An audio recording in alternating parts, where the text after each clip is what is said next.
get ready with me. Magka-sunblock lang ako. Kakatapos ko lang maligo at punta ako ng Westfield. Ang gamit ko po is yung Color Science sunscreen. Ayan, in a shade of medium. Ganito siya guys, white. Then kapag nilagay mo siya dito, sa skin mo, nag-change siya ng kulay. Ayan o. Kasi may mga nagtatanong, anong pangalan ng ginagamit mo ng sunscreen? Gabi, nag-message yung mom ni Adam na ini-invite ako for coffee. Then, keyline. Gamit tayo ng Maybelline Pomade. Hanggang malobot na yung ating camera. Isipan ko nga kung magpapa-eyebrow ko sa sa Pilipinas. Yung, ba tawag doon? Microbleeding something. Natatakot kasi ako, baka hindi ko magustuhan. Dapat last time nung umuwi ako, nakapagpabook na ako nun. Then umatras pa ako. Dahil biglaan kami nagbora, so nakancel ko. Hanggang hindi na ako nakapag-microbleeding tattoo. Kasi talaga makakasave siya ng time mo. And pagising mo, diba, nakakilay ka na, diba? Naputol yung aking guys, pagbablog. Tumawag din kasi si Adam and may sakit siya guys. So plano ko pagdating niya magluluto ako ng tinola. So may ubo siya, inuubo. Alam niyo naman winter time, so usong-uso yun. And sana hindi ako mahawa kasi uuwi kami ng Philippines very soon. Yeah, alam niyo naman, di ba, kung pagpagaling na, then mahahawaan naman yung isa. Siyempre, magkasama kami sa bahay, lagi kami magkasama. So, may possible talaga na mahawaan ako. Mag-curler tayo guys. Ang ganda nung nabili kong pang curler rubber. Kasi ito gamit ko guys, si shadow curler to. Then, pinapalitan ko lang yung rubber. Gamitin natin tong milk for my blush. Ginamit ko tong Estee Lauder. Then, ito yung ginamit ko yung brown lang. Para hindi masyadong, para lang may kulay lang yung aking mata.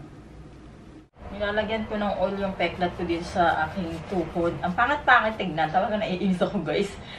Ito yung nadisgrasya ako. Siguro na. Mga, na ba to? 1 year sa November. Pero hindi nawawala yung peklat niya. Tapos nagka-keloid pa ako dito. Ayan, kita-kita nyo naman, di ba yung... Nagtali na lang tayo ng buhok. And maglagay lang ako ng oil.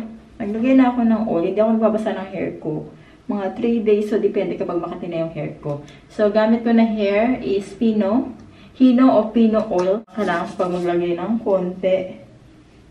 Gusto ko na talagang alagaan yung hair ko, guys. Kung meron ba kayong maire-recommend sa akin na magandang shampoo, conditioner, ganyan. Alam ko, nagpabili ako kay Adam ng Shubaki shampoo and conditioner kasi tinanong niya ako kung anong gusto kong shampoo kasi din niya na magandang shampoo ng mga Japanese. Ayan. So, maglagay tayo ng clip dito. Kasi tumitikos yung aking bangs. Ayan. Magsusombrero sana ako. Kaya lang sabi ko hindi na lang.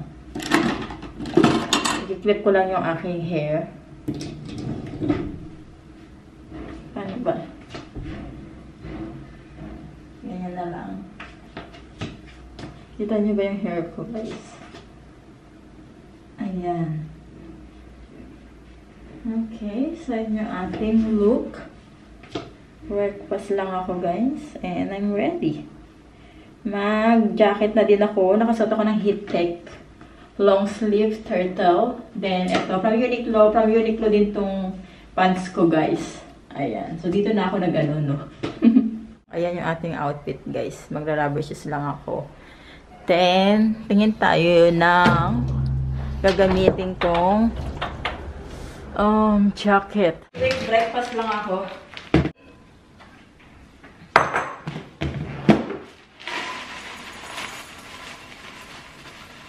Lagyan ko lang ng yogurt and ilabas ko na itong aking vitamin C and collagen para hindi ko kalimutan inumin bago ako umalis. Magdala na din ako ng bag. Gamit ko yung ating Lululemon belt bag. Ondag ko yan, guys. Andito na din yung aking wallet, syempre. What inside my Lululemon belt bag? Hand cream, tissue, so, Nivea Blackberry. Ang ganda nito. Kapag nakaka-press, so marami akong binibili. Diba? Lagay ako ng konting yogurt and milk.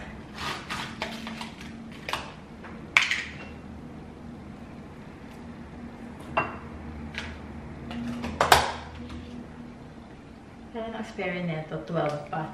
Konting milk lang nilalagay ko. Kain tayo guys. Ang plano ko din, nakita ko kasi, matagal ko na yung pinag-iisipan kung bibili ba ako ng Samba na kulay brown siya guys. Gold brown. Ang bagay kasi siya sa lahat ng susuotin mo, naka-short ka man o naka-dress. After kong imit yung mama ni Adam, so pag umuwi na siya, magagala-gala pa ako sa Westfield. Buksan ko lang yung ano dito guys, para pagdating ko, pumasok yung init.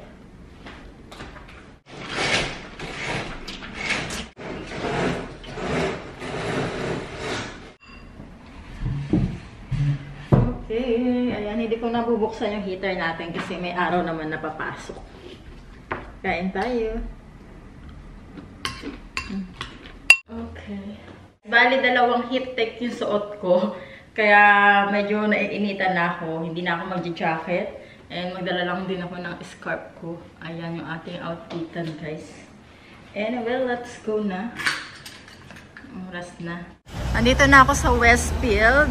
Then, dito yung Asian store. Dadaan din ako mamaya. Baka makakita ako ng green papaya or sayote na ilalagay natin. Baka may malunggay din. Magkikita kami ng mom niya sa may nail salon. And then I'll get you to fill out a form for me, okay? Sure. Everything that's highlighted in red, okay? If it's not filled out in red, don't worry about it. At the bottom, it's going to ask for your initials and your signature. Just draw on the screen for me. Okay. Kakatapos ko lang magpa-arm hair laser, guys. And okay naman, saglit lang siya. Ito yung place. And $29 for the membership. It's $59. Yeah, sure.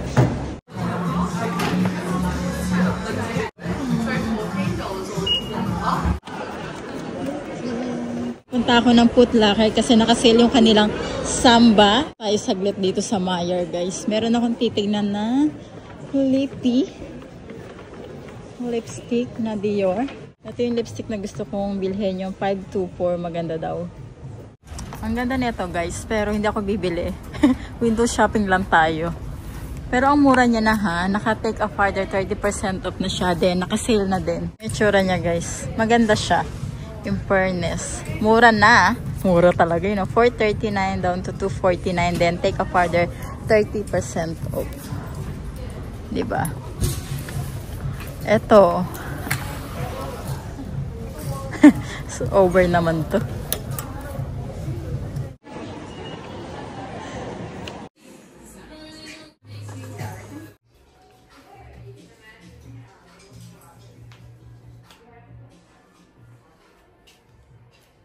Nakauwi na ako ng bahay, guys. Unbox ko lang yung pinabili ko. Ito, naka-half price siya, guys. Ay, parang 40% off lang. Ayan, buti na lang hindi ako bumili nito last week. Bibili sana ako. Sabi ko, hindi ko pa naman kailangan bago ako umuwi ng Pilipinas kasi gusto ko magpalit ng aking nail polish.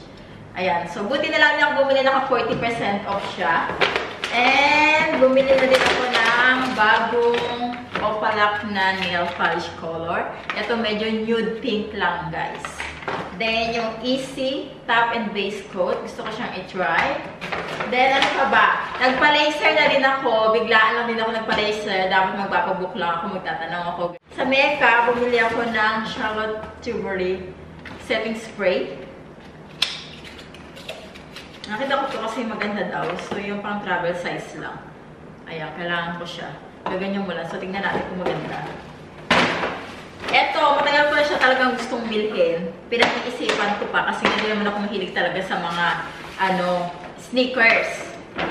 Pero dahil yung kulay niya maganda, meron na akong dalawang ganitong kulay. Isang pink at saka isang black. And eto, bagay siya sa lahat ng kulay. Kaya sabi ko, gamitin ko siya for Philippines or kapag naka-short ka. Ang ganda niya, guys. Ayan o.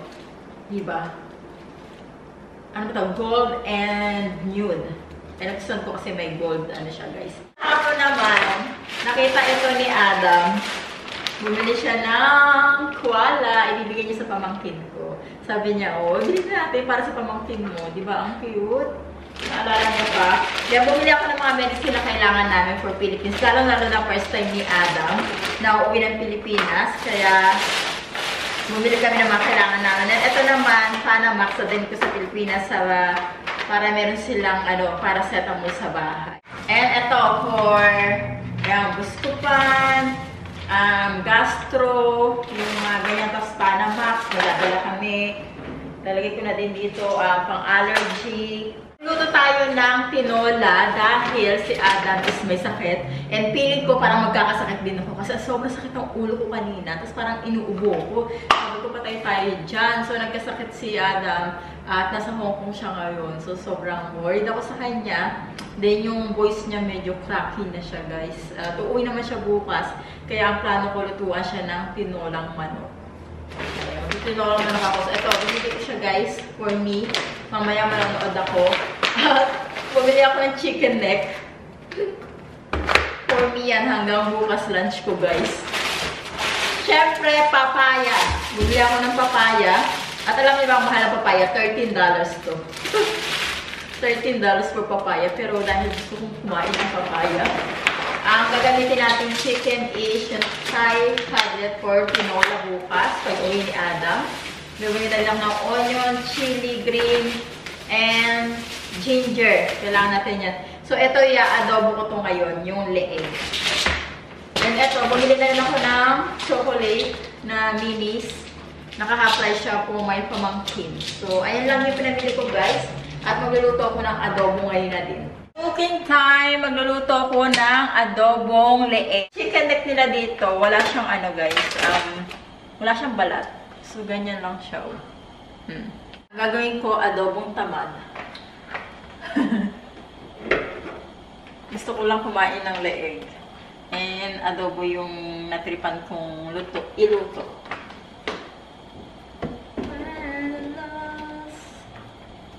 In the rain. Meron tayo dito toyo. At gagamitin ko is yung apple cider vinegar. Dahil nga medyo parang inuubo ko. So, maganda yan na gamitin natin yung apple cider vinegar. Lagyan na natin itong onion. Madali ang cooking lang. Buksan natin yung pan.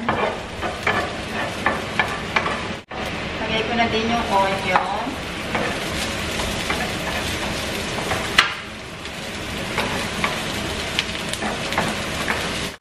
Lagyan na din natin yung karne. So, hindi ko na yung hugasan yung karne, guys.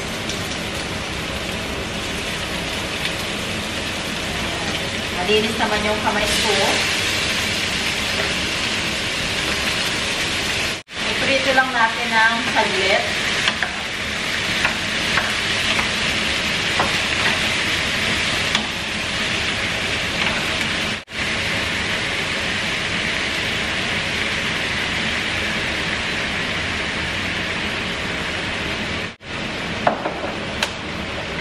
Lagyan ko na din ng laurel.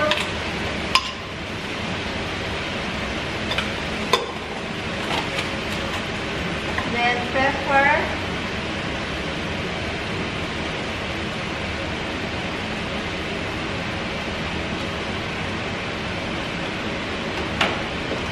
Mas okay siguro kung itong pepper ilagay natin. Wala tayong pepper na buo.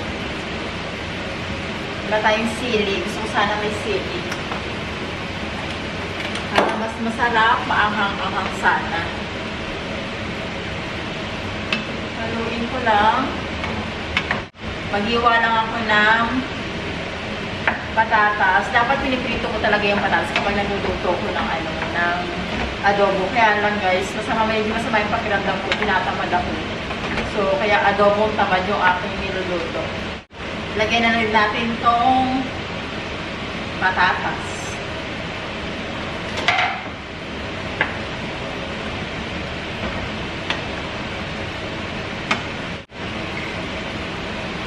Lagyan na din natin ng apple cider vinegar. Maganda yan pag may sakit ka guys.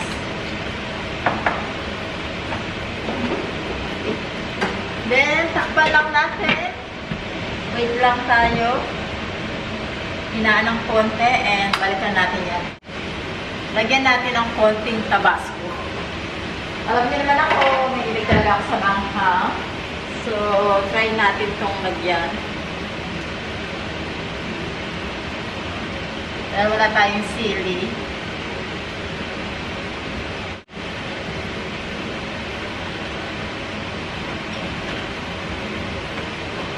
Hindi naman masyadong maapektuhan ang lasa niya. Malapit na itong maluto. Tikman natin. Natutuwa ako sa mother ni Adam. Sobrang bait niya. Saka, lagi niya ako mini-message. Lalo na alam niya kapag wala dito yung anak niya. At, inaano niya talaga ako mini-message niya ko. Okay ka lang ba dyan? Ganun, ganyan. So, magkita tayo. For coffee.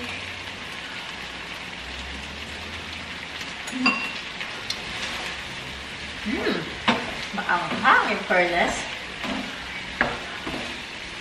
Tanggalin ko na yung patatas kasi malambot na. Tapos iprito pa natin ng konti yung para hindi ma-overcook yung patatas. Ayoko kasi sobrang lambot yung patatas, guys.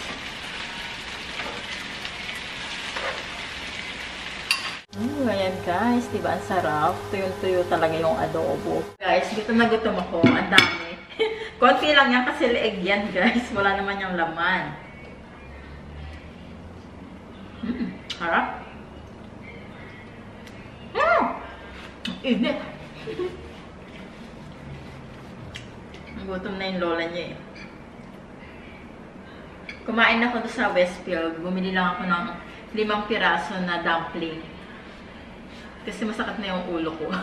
Siguro nagugutom ako kaya kumain ako ng dumpling. So, sana akong bala kumain sa mall. Kasi pag uwi ko na nga ng bahay, gusto kong magluto.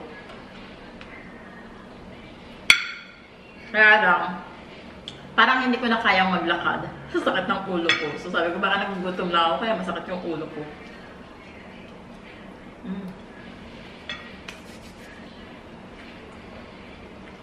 Manonood muna tayo ng Netflix. Diba? Mukhang pagod na ako, guys.